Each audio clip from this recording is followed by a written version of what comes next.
ఓం నమో వెంకటేశాయ.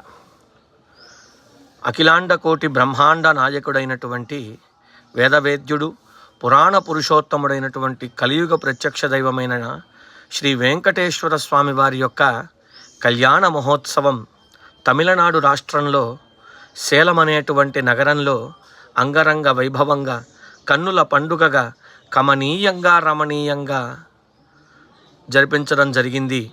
ఈ దృశ్య మాలికను మీరందరూ కూడా స్వామివారిని దర్శించి తరిస్తారనే ఉద్దేశంతో ఈ చిన్న ప్రయత్నం వీడియో రూపంగా చేస్తూ ఉన్నాను. కలౌ వెంకటనాయక అన్నారు. కలియుగానికి ప్రత్యక్ష దైవమైనటువంటి వెంకటేశ్వరుని యొక్క కళ్యాణ మహోత్సవాన్ని తిలకించడం పూర్వజన్మ పుణ్యఫలం. కళ్యాణం అంటేనే మంగళం, శుభమని. మన ఇంటి యందు సకల కళ్యాణాలను కలిగించేటువంటి సకల కళ్యాణాలను అంటే సకల శుభాలను కలిగించేటువంటి కళ్యాణ ఉత్సవం కాబట్టి కళ్యాణోత్సవం అంటున్నారు. చక్కగా మాంగళ్య ధారణ జరుగుతోంది, దర్శించండి. మాంగళ్య ధారణ చేస్తున్నప్పుడు చూస్తున్నటువంటి స్త్రీలందరికీ కూడా ఎన్ని జన్మలు ఎత్తినా సరే సుమంగళులుగానే ఉంటారు అని శాస్త్రవచనం.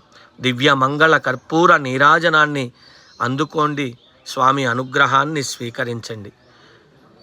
చూసారా, వివాహానంతరం స్వామి అమ్మవార్లు ఇరువురు కూడా ఒక్కటైనటువంటి దృశ్య మాలిక మన కన్నులకి పండుగగా ఉంది కదండి.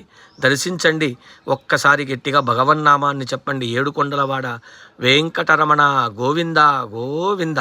నక్షత్రహారతి, కుంభహారతి, మంగళ నీరాజనంతో పరిపూర్ణం చేసుకుందాం ఈ కళ్యాణ మహోత్సవాన్ని. గోవింద.